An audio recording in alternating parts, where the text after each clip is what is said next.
Hello student, good morning, जय श्री राम। आज की तारीख है 9 अक्टूबर 2023। आज के महत्वपूर्ण करंट अफेयर के क्वेश्चन में आप सभी का स्वागत है। आज बता दें, हम आपको बताने वाले कि फिलिस्तीन और इजराइल के बीच जो विवाद चल रहा है उसके जड़ से लेके और अभी तक की घटनाओं के बारे में। तो चलिए शुरू करते हैं। पहले आज के अपने पहले प्रश्न को देखते हैं कि हाल ही में मध्य क्षेत्रीय परिषद की 24वीं बैठक कहाँ हुई। तो ऑप्शन है आपका इस प्रकार से। तो इसका सही जवाब हो जाएगा उत्तराखंड। ऑप्शन ए सही हो जाएगा। इसके बारे में देख लेते हैं कि सेंट्रल जोनल काउंसिल, इसका जो है हेडक्वार्टर कहाँ पे है। तो इसका हेडक्वार्टर है प्रयागराज में। जो मध्य क्षेत्रीय परिषद है इसका मुख्यालय कहाँ है, प्रयागराज में। इसकी 24वीं बैठक अभी हुई है। कहाँ पे बैठक हुई है, टिहरी, जो कि उत्तराखंड में है। इसके हेड कौन होते हैं, जो होता है क्षेत्रीय परिषद, इसके हेड कौन होते हैं। तो इसके हेड होते हैं अमित शाह जी। ठीक है, अभी इसके बारे में आपको जो क्षेत्रीय परिषद है इसके बारे में पूरा डिटेल बताएंगे। पहले आप देख लीजिए कि जो मध्य क्षेत्रीय परिषद की 24वीं बैठक हुई है, इसकी बैठक कहाँ हुई है, तो टिहरी में हुई है, उत्तराखंड में। और किस प्रकार की बैठक हुई है, मतलब किस नंबर की, तो 24वें नंबर की है। अब दिखाते हैं आपको कि कितने क्षेत्रीय परिषद हैं। आप इसको ध्यान से देखें, मैंने इसको चित्र से समझा के रखा है, आप समझ जाएंगे। तो मैंने लिखा यहाँ पे 4 क्षेत्रीय जोन। ठीक है, कौन कौन से जोनल, देखिए यहाँ पे नॉर्थ है, साउथ है, वेस्ट है और ईस्ट है। ये 4 हो गए। एक मिडिल में है जो मध्य क्षेत्रीय परिषद के नाम से जाना जाता है। ठीक है, और इसके बाद एक अभी बनाया गया था, कब बनाया गया था, नॉर्थ ईस्ट काउंसिल जोन। ये कब बनाया गया था, 1971 में। इसका मुख्यालय कहाँ है, शिलांग, मेघालय में। ठीक है, अब देखते हैं, पहले आपको शुरू से बता दें कि जो नॉर्थ का मुख्यालय है ये दिल्ली में है, और जो ईस्ट का मुख्यालय है कलकत्ता में है, और जो साउथ का मुख्यालय चेन्नई में, और जो वेस्ट का मुख्यालय है क्षेत्रीय परिषद का, ये कहाँ पे है, मुंबई में। और जो मिडिल का है मध्य क्षेत्रीय परिषद का मुख्यालय कहाँ, प्रयागराज में, जिसके भी 24वीं बैठक कहाँ हो रही है, तो इसकी 24वीं बैठक हो रही है टिहरी में, ठीक, उत्तराखंड में। और इन सभी जो क्षेत्रीय जोनल हैं इनके हेड कौन होते हैं, तो अमित शाह जी होते हैं, जो वर्तमान गृह मंत्री होते हैं, वही इसके हेड होते हैं। तो अब देखते हैं कि प्रयागराज, ये 5 जोन हो गए हैं। ठीक, लेकिन एक छठा जोन कब बना था, जो नॉर्थ ईस्ट काउंसिल के नाम से जाना जाने लगा। इसका गठन हुआ था 1971 में, और इसका मुख्यालय कहाँ है, शिलांग में। और शिलांग किसकी राजधानी है, मेघालय की, जो कि शिलांग जो है भारत की 7वीं स्मार्ट सिटी भी है। भारत की 7वीं स्मार्ट सिटी भी है। अब देख लेते हैं ये जोन कब बनाए गए थे, ये किस आधार पर बनाए गए थे। ये जो 5 जोन, ये तो बाद में बना था, लेकिन ये जो 5 जोन बनाए गए थे ये 1956 में बनाए गए थे 7वां संविधान संशोधन के द्वारा, जिसे क्या कहा जाता है, राज्य पुनर्गठन आयोग। राज्य पुनर्गठन आयोग के अधिकार से ये जो है 5 जोन बनाए गए थे। ठीक है, तो इन 5 जोन का मुख्यालय आपने देख लिया कि इसका मुख्यालय कहाँ पे है। और इस राज्य पुनर्गठन आयोग के हेड कौन थे, तो इसके हेड थे फजल अली। और इस राज्य पुनर्गठन आयोग में कितने मेंबर थे, तो 3 मेंबर थे। एक फजल अली थे, पणिक्कर थे, और तीसरे कौन थे, के एम मुंशी। लेकिन अगर राज्य पुनर्गठन आयोग के हेड पूछे तो आप बता देना फजल अली। तो आपको ये पूरा विस्तृत जानकारी मिल गया है। ठीक है, तो अब की मध्य क्षेत्रीय परिषद की 24वीं बैठक कहाँ हो रही है, टिहरी, उत्तराखंड में। अब देख लेते हैं प्रश्न दूसरा। आज स्टूडेंट वीडियो थोड़ी बड़ी बन सकती है क्योंकि डिटेल ज़्यादा देना पड़ रहा है, इस वजह से। हाल ही में यूरोप का पहला पुनः प्रायोज्य रॉकेट म्यूरा 1 किसने लॉन्च किया है, तो इसका सही जवाब हो जाएगा स्पेन। अब स्पेन है, सॉरी जर्मनी पे लग गया, लेकिन ये स्पेन सही हो जाएगा। ऑप्शन ए सही है। म्यूरा क्या है, म्यूरा का मतलब है जिसका उपयोग दोबारा किया जा सके। यह एक रॉकेट है जिसका उपयोग दोबारा किया जा सकता है, कि मतलब कोई सैटेलाइट उससे लॉन्च करेंगे, फिर इसके बाद मान लो एक सैटेलाइट है ये, ठीक है, इससे जो है कोई उपग्रह लॉन्च किए, उपग्रह यहाँ पे रुक जाएगा आसमान में। ठीक है, उपग्रह कोई आसमान में रुक जाएगा, लेकिन ये सैटेलाइट इसको यहाँ पे छोड़कर फिर इसके बाद ये गिर जाएगा नीचे। फिर इसको जिस देश ने लॉन्च किया है, स्पेन ने मानो इसे लॉन्च किया है, तो स्पेन जाके इसको फिर वापस लेकर फिर आएगा, फिर इससे कोई दूसरा सैटेलाइट लॉन्च कर सकता है। तो इसीलिए इसका नाम रखा है म्यूरा 1, जिसका उपयोग दोबारा भी किया जा सकता है। और लॉन्च किसने किया है, स्पेन ने लॉन्च किया है। और जो लॉन्च किया अभी एक उपग्रह, इसके बाद जो इसका रॉकेट है ये किस महासागर में जाके गिरा, तो आपको पता ही है कि यूरोप के पास जो महासागर है वो अटलांटिक महासागर है। तो ये जाके अटलांटिक महासागर में इसका रॉकेट गिर गया, फिर स्पेन जाके उसको दोबारा लेकर आया। और यह इस तरह का अपने यहाँ का यह मतलब यूरोप का यह पहला क्या है, रॉकेट है। कि ये इसे दोबारा यूज कर सके। यह यूरोप का पहला रॉकेट है। और ये कंपनी कौन सी है? तो यह कंपनी है PLD स्पेस। यह रॉकेट बनाने वाली कौन सी कंपनी है? PLD space. ठीक है, याद रखना। अब देखते हैं कि स्पेन की राजधानी क्या है। स्पेन की राजधानी है मैड्रिड। क्या है? स्पेन की राजधानी है मैड्रिड। यहाँ पे जो यूरोप महाद्वीप है इसमें जो है एक भी मरुस्थल नहीं है, इसलिए इसे मरुस्थल विहीन जो है क्या बोलते हैं? महाद्वीप भी बोलते हैं। और इसके बाद अभी जो है कुछ समय पहले है एक कंपनी गए, मतलब एक कंपनी के कुछ लोग जो मतलब रिचेस्ट वर्ग थे, तो ये गए थे जो है किसका मलबा देखने? टाइटैनिक का मलबा देखने गए थे, लेकिन वो जो है उनकी पनडुब्बी वहीं पानी में डूब गई और सब मर गए।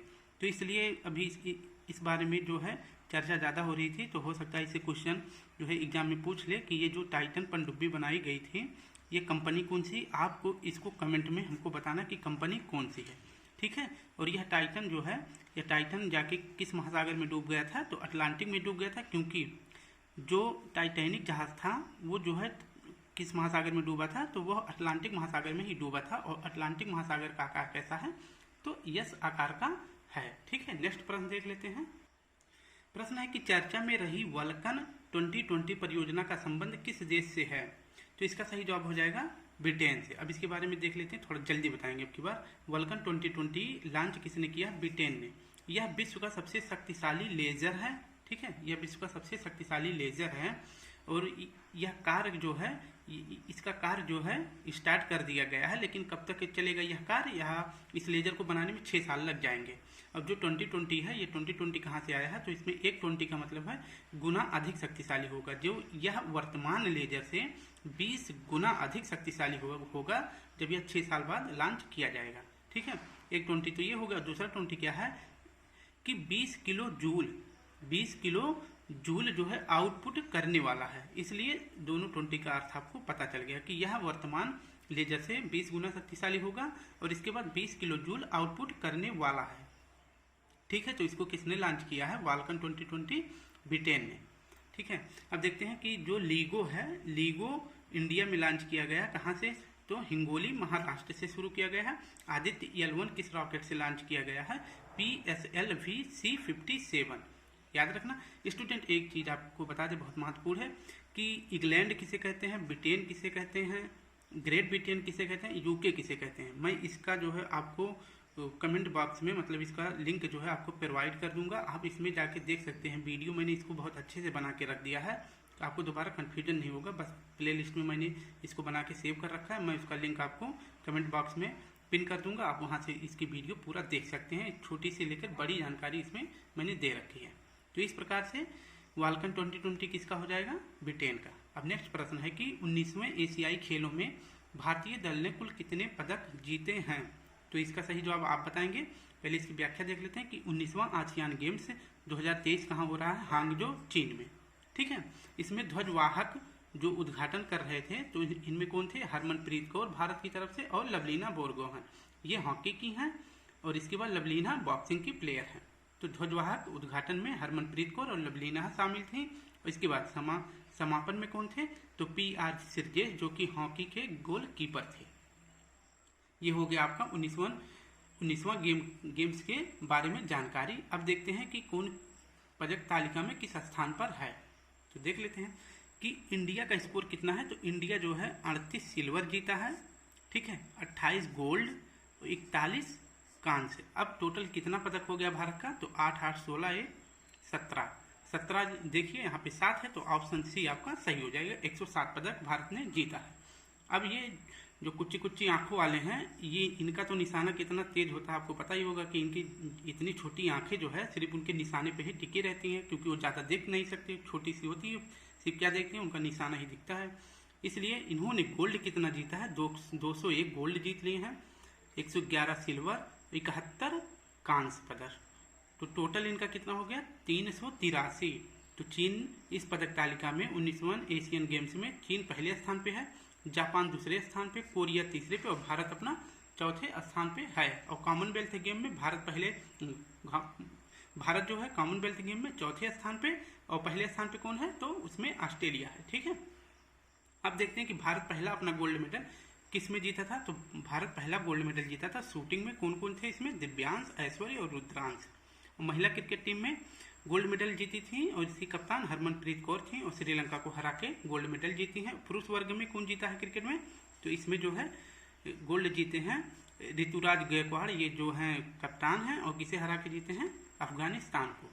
घुड़सवारी में जो है गोल्ड जीता गया था कितने साल बाद? 41 साल बाद हमने घुड़सवारी में गोल्ड जीता है। तीरंदाजी में पहला गोल्ड कब आया? तो किसने जीता? तो ओजस और ज्योति ने पहला गोल्ड तीरंदाजी में जीता था। अब देखते हैं कि भाला फेंक में गोल्ड मेडल जीती हैं अनु रानी और नीरज चोपड़ा। ठीक है, ये दोनों जीते हैं। और बैडमिंटन में गोल्ड किसने जीता है? सात्विक और चिराग की जोड़ी ने जीता है। और टेनिस में ऋतुराज और रोहन बोपन्ना ने जीता है। और इसके बाद हॉकी, मेंस हॉकी टीम में गोल्ड मेडल जीता हमने, किसे हरा के? तो जापान को हरा के हमने गोल्ड जीता है। पारुल चौधरी ने 5000 मीटर दौड़ में गोल्ड मेडल जीत लिया है। और स्क्वैश मेंस टीम में हमने गोल्ड जीता है नल्ले पाकिस्तान को हराकर। और कबड्डी में हमने गोल्ड जीत लिया, पुरुष में किसे हराकर? ईरान को हरा के। और फीमेल में किसे हरा के? चीनी ताइपे को हरा के हमने गोल्ड जीत लिया। अब 5वां प्रश्न देखते हैं कि हाल ही में Asia Pacific institute for broadcasting development का अध्यक्ष किसे चुना गया है? तो इसका सही जवाब पहले हो जाएगा भारत। ठीक है, अब इसके बाद AIDB मतलब इसका फुल फॉर्म क्या था? Asia Pacific institute for broadcasting development. तो इसका हेड जो है भारत को चुना गया। भारत इसका हेड तीसरी बार चुना गया है। और AIBD का स्थापना कब हुआ था? तो इसकी स्थापना हुई थी 1971 में। और इसका हेड क्वार्टर कहाँ है? तो कुआलालंपुर मलेशिया में। इसका जो है 21वां जो है सम्मेलन कहाँ हो रहा है? पोर्ट लुइस में, जो कि मॉरिशस में है। और इसकी अध्यक्षता कौन कर रहे हैं? तो भारत की तरफ से गौरव द्विवेदी कर रहे हैं, जो क्या है वर्तमान में CEO हैं किसके? प्रसार भारती के। अब देखते हैं कि 2023 में भारत ने महत्वपूर्ण संगठनों का अध्यक्षता की है, जैसे कि SCO world cup, ICC world cup, G20 और वासेनार व्यवस्था और हॉकी वर्ल्ड कप। इन सभी का भारत ने 2023 में अध्यक्षता की है। छठा प्रश्न है भारतीय वायुसेना का 91वां स्थापना दिवस समारोह कहाँ आयोजित किया गया? तो सही जवाब हो जाएगा प्रयागराज। ठीक है, अब देखते हैं इस व्याख्या कि इंडियन एयरफोर्स की स्थापना कब हुई थी? तो 8 अक्टूबर 1932 को हुई थी। और इसका उस समय पे क्या नाम रखा गया था? तो रॉयल फोर्स। इंडियन एयरफोर्स का उस समय क्या नाम रखा गया था? क्योंकि उस समय तो हम ब्रिटेन के गुलाम थे, तो उस समय रखा गया था रॉयल फोर्स। इसका नाम रखा गया था इंडियन आर्मी का। तो 91वां स्थापना दिवस समारोह कहाँ मनाया गया?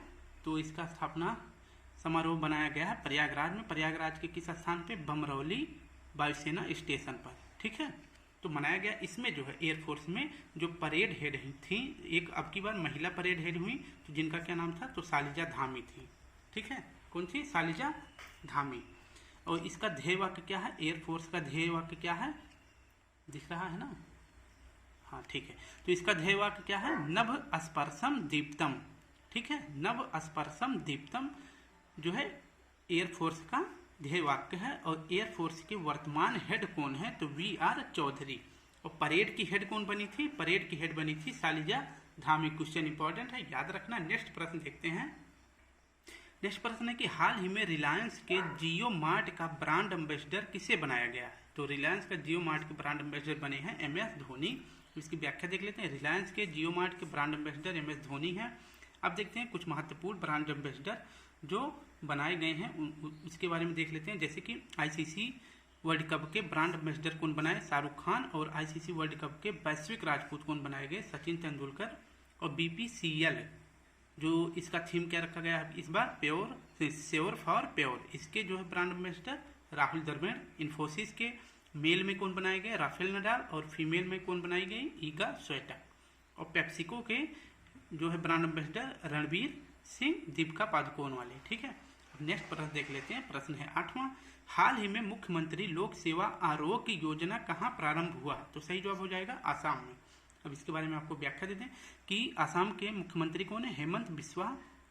इन्होंने कहा कि जो कर्मचारी है, पेंशन भोगी और उनके आश्रित परिवार, ठीक है, यानी कि जो गवर्नमेंट कर्मचारी रह चुके हैं या वर्तमान में हैं, उनके लिए मुख्यमंत्री लोक सेवा आयोग योजना शुरू किया गया है। इसमें ये कहा गया है कि ऑनलाइन चिकित्सा बिल प्रतिपूर्ति योजना, इसका मतलब हो जाएगा आपको एक डिटेल में बता दें कि अगर ये कर्मचारी या पेंशनभोगी या इनके परिवार का कोई बीमार होता है तो वो अपने मनपसंद हॉस्पिटल में जाके अपना इलाज करवा सकता है और इसका बिल जो है, बिल का जो वो पेमेंट आएगा सरकार उसको जो है इन कर्मचारियों पेंशनभोगियों के अकाउंट में भेज देगी, जिससे कि जो है इसका खर्चा जो है उनके ऊपर ना पड़ के गवर्नमेंट सरकार के ऊपर पड़ने वाला है। ठीक है, तो इस प्रकार से इसका क्या मतलब है कि ऑनलाइन चिकित्सा बिल प्रतिपूर्ति होगी, जो उसका पेमेंट होगा वो जो है राज्य सरकार पेमेंट कर देगी। कौन?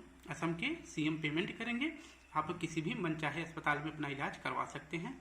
इसलिए अब देखते हैं कि असम से अलग होके कौन कौन से राज्य बनाए गए और कब बनाए गए। आपका ये पूरा पहले असम था, ये पूरा इतना, ठीक है। तो इससे धीरे धीरे कट कट के भारत के जो है 5 राज्य कौन बनाए गए। पहला बनाया गया अरुणाचल प्रदेश, नागालैंड, मणिपुर, मिजोरम, त्रिपुरा और मेघालय। ये सब जो है असम से कट के बने हैं। और कब बने हैं? अरुणाचल प्रदेश और इसके बाद मिजोरम, ये बने हैं कब? 1987 में। इसके बाद नागालैंड कब बना? 1963 में। मणिपुर, त्रिपुरा, मेघालय ये कब बने हैं? तो 1972 में। याद रखना। तो इस प्रकार से असम के जो है इतने टुकड़े करके अलग अलग राज्यों को बनाया गया। आप इसको ध्यान से देख सकते हैं। नेक्स्ट प्रश्न देख लेते हैं। प्रश्न 9 है कि हाल ही में भारत का पहला हरित ऊर्जा पुरातात्विक स्थल बनने वाला तटशोर मंदिर कहाँ स्थित है? तो इसका सही जवाब कहाँ हो जाएगा? तमिलनाडु में। अब इसकी व्याख्या देखते हैं कि शोर मंदिर या तटशोर मंदिर एक ही है। यह जो है प्रसिद्ध किस नाम से है? तो यह महाबलीपुरम का शोर मंदिर के नाम से यह प्रसिद्ध है। और यह मंदिर किसे समर्पित है? तो भगवान शिव और विष्णु को यह समर्पित है। तो इसलिए, और यह कहाँ पे है? यह तमिलनाडु में है। यह भारत का, ठीक है, यह भारत का हरित ऊर्जा पुरातात्विक स्थल है।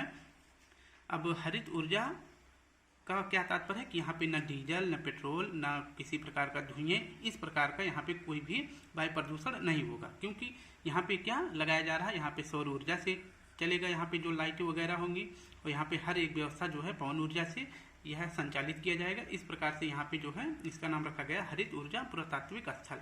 और यह भारत का पहला है, भारत का पहला तटशोर मंदिर है जहाँ पे जो है हरित क्रांति ऊर्जा पुरातात्विक स्थल से यह बनेगा। और यह कहाँ पे है? तो यह तमिलनाडु में है। इसको याद रखना कि महाबलीपुरम मंदिर कहाँ है? तमिलनाडु में। ऐसे भी याद कर सकते हैं। अब कुछ लल्लन टॉप जैसे कि है भारत का पहला 24x7 सौर संचालित गांव कौन सा है? तो यह है मोढेरा। कहाँ का? गुजरात का। और पहला भारत का सौर सिटी कौन सा है? तो यह है सांची। और पहला सोलर एनर्जी द्वारा संचालित मंदिर ये कौन सा है? तो ये सूर्य का कोणार्क मंदिर है, जो कहाँ पे है? उड़ीसा में। मैंने आपको स्टार्टिंग में बताया कि अब सबसे इंपॉर्टेंट क्वेश्चन है, आपको मजा भी आएगा, हम आपको पूरा डिटेल से बताने वाले हैं। प्रश्न है कि हाल ही में फिलिस्तीन के आतंकी संगठन हमास ने ऑपरेशन अल अक्सा फ्लड, याद रखना कौन सा? ऑपरेशन अल अक्सा फ्लड किसके विरुद्ध प्रारंभ किया है? तो आपको पहले इसका आंसर बता दें, इजराइल के। ठीक है, अब इसके बारे में मैं आपको पूरा डिटेल बताऊंगा। उसके पहले आपको थोड़ा सा ये चित्र देखना पड़ेगा। 1 चित्र, 2 चित्र, 3 और 4 चित्र मैंने बना रखे हैं। अब इसको ले चलते हैं आपको स्टार्टिंग से। सेकेंड वर्ल्ड वार के समय यहूदी वंश के कुछ लोग थे, ठीक है, इनको जो है सेव करके कौन निकाला है सेकेंड वर्ल्ड वार से? इंग्लैंड और यूएसए ने इनको वहाँ से, कुछ लोग थे इनको वहाँ से बचा के और यहाँ पे लाके इनको सेट कर दिए। ये देखो एक टिक दिख रहा है ना बिंदी की तरह, तो यहाँ पे ले आए। अब यहाँ से सेकेंड वर्ल्ड वार से इन्हें किस देश से भगाया जा रहा, मतलब किस देश में इनका शोषण किया जा रहा था? तो इनका शोषण किया जा रहा था जर्मनी में। और कौन कर रहा था? तो जर्मनी के तानाशाह हिटलर थे। तो हिटलर जो है इनके साथ बहुत नरसंहार कर रहा था। इसलिए इंग्लैंड और यूएसए ने मिलकर फैसला किया कि इन्हें जो है यहाँ से निकाल के किसी और देश में शिफ्ट कर देते हैं। ठीक है, तो इस प्रकार से 1947 में इन्हें जो है लाके एक देश था जिसका क्या नाम था? ये पूरा देश था फिलिस्तीन में लाके इनको जो है सेट कर दिए कि आप यहाँ पे रहिए, आपके साथ कुछ भी गलत नहीं होगा। तो फिलिस्तीन जो था ये किस धर्म को मानता था? तो यह इस्लाम को मानता था फिलिस्तीन। ठीक है, और यहूदी जो है ये फिलिस्तीन में आके एक शरणार्थी का जीवन व्यतीत कर रहे थे। लेकिन अब वही हुआ ना, किसी को टांग, मतलब किसी को क्या बोलते हैं कि बैठने का जगह दो तो वो टांग फैलाने लगता है। तो फिर देखिए क्या होता है आगे की कहानी। तो यहूदी जो है अब क्या करने लगे, धीरे धीरे कुछ ऐसे कांड वांड करने लगे धीरे धीरे। तो फिर क्या हुआ कि यूएन ने एक फैसला किया कि जो है यहाँ पे 2 स्टेट थ्योरी दे दिया कि जो है यहाँ पे इजराइलों के लिए एक अलग देश बना दिया जाए और फिलिस्तीन के लिए तो देश है ही तो यूएन ने इनको यहाँ पे 2 स्टेट की थ्योरी दे दी। लेकिन कुछ समय बाद क्या हुआ कि 1967 में, अब देखिए ना धीरे धीरे, ये जो हरा कलर का था ये पूरा फिलिस्तीन था, ठीक है। लेकिन जो है इसके बाद जब थोड़ा सा ये विस्तार करने लगे तो यूएन ने इन्हें 2 स्टेट की थ्योरी दे दी। और फिर 1967 में ये पूरा देखिए, ये जो ग्रीन कलर बचा है फिलिस्तीन का, ये सिमट कर रह गए 1967 तक, क्योंकि इनके ऊपर जो है ये जो इजराइल था, यहूदी जो है इजराइल के नाम से इजराइल देश बना दिया गया। तो अब हम आपको इजराइल बताएंगे, यहूदी नहीं बताएंगे। तो इजराइल जो है इतना फैल गया, जो शरणार्थी थे यहूदी वो जो है इतना अपना देश फैला लिए, और इसके बाद जो वहाँ का वर्तमान मतलब जो निजी रह रहे थे फिलिस्तीन, उनको समेट दिए इतने में। तो 1967 में क्या हुआ, मैं आपको पूरा यहाँ पे लेके चलता हूँ कि 1967 में 6 दिन युद्ध चला। इसमें जो है आसपास के जो कंट्री थी मुस्लिमों वाली, ईरान, इराक, मिस्र, ये सब जो थे, ये जो है किसका साथ दे रहे थे, फिलिस्तीन का। लेकिन इजराइल अकेले इन सभी को लपेट दिया एक ही बार में, और सब लोग हार गए। इसलिए इसका विस्तार और बढ़ गया, और बढ़ते बढ़ते इतना बढ़ गया कि अब ये लोग जो है थोड़ा करके एक जो है बिंदी की तरह ये खुद बच गए, ठीक है। तो पूरा ये किसका हो गया, फिलिस्तीन का, सॉरी इजराइल का इतना बड़ा पूरा पोर्शन अब हो गया। अब ये खुद शरणार्थी का जीवन व्यतीत कर रहे हैं। अब क्या हुआ कि जो है इसमें 2 स्थान आपको दिख रहा होगा, एक स्थान आपको ये दिख रहा है और एक स्थान ये दिख रहा है। तो इन दोनों के बारे में मैंने यहाँ लिख दिया है कि ये वाला जो इधर का स्थान है ये है वेस्टर्न बैंक, ठीक है। ये वाला स्थान है वेस्टर्न बैंक, और ये वाला जो स्थान है ये है गाजा पट्टी। अब मैं इस मैप को छोड़ दे रहा हूँ और मैं आपको यहाँ पे लेके आ रहा हूँ। तो इसका क्या मतलब हो जाएगा कि मैंने बताया कि जो ऊपर वाला है ये वेस्टर्न बैंक हो जाएगा, और जो नीचे वाला है ये गाजा पट्टी है। इन्हीं दोनों में जो है फिलिस्तीन सिमट के रह गए हैं। अब गाजा पट्टी में ये समूह बना लोगों का एक आतंकी संगठन बन गया है, जिसे हम लोग क्या कहते हैं कि आतंकी संगठन, जिसे हम क्या कहते हैं, हमास, ठीक है। जो ये है ये बन गया है गाजा पट्टी। अब इसमें जो है कुछ लोगों का समूह है, और वह कैसा समूह बन गया है, आतंकी समूह बन गया है, जिसे हम कहते हैं हमास, ठीक है। याद रखना, हमास के लोग को कहाँ पे रहते हैं, गाजा पट्टी में। और वेस्टर्न वाले क्या है, वेस्टर्न का क्या रीजन है, ये उपद्रव तो ये लोग मचा रहे हैं, लेकिन उपद्रव मचाने का सही कारण जो है यहाँ पे है, ठीक है, ठीक है। उपद्रव मचाने का इनके पास रीजन है, मतलब क्या है कि वजह ये है और रीजन ये है, मतलब ये कह रहे हैं कि हम आतंकी करेंगे। और क्यों करेंगे, क्योंकि हमारा वेस्टर्न बैंक में कुछ है, इसलिए गाजा पट्टी के लोग हमेशा जो है इजराइल के ऊपर क्या कर रहे हैं, आतंकी हमला कर रहे हैं। अब ले चलते हैं कि वेस्टर्न में क्या है, जिसका कारण जो है हमास हमेशा युद्ध कर रहा है। तो इसका क्या कारण है, देखिए इसी वेस्टर्न में एक जगह है जेरूसलम, ठीक है। जेरूसलम एक जगह है, इसको जो है 2 धर्मों के लोग यहाँ पे रह रहे हैं। एक तो इजराइल जो कि यहूदी धर्म मानता है, और एक इस्लाम, फिलिस्तीनी इस्लाम को मानते हैं। यहूदी क्या कह रहे हैं कि जो ये वेस्टर्न बैंक है, इसमें एक जगह है मेरा जहाँ पे यहीं से हमारा उत्पत्ति हुआ है, कि हमारा यहाँ पे जन्म हुआ है, इसलिए हम यह जगह नहीं छोड़ेंगे।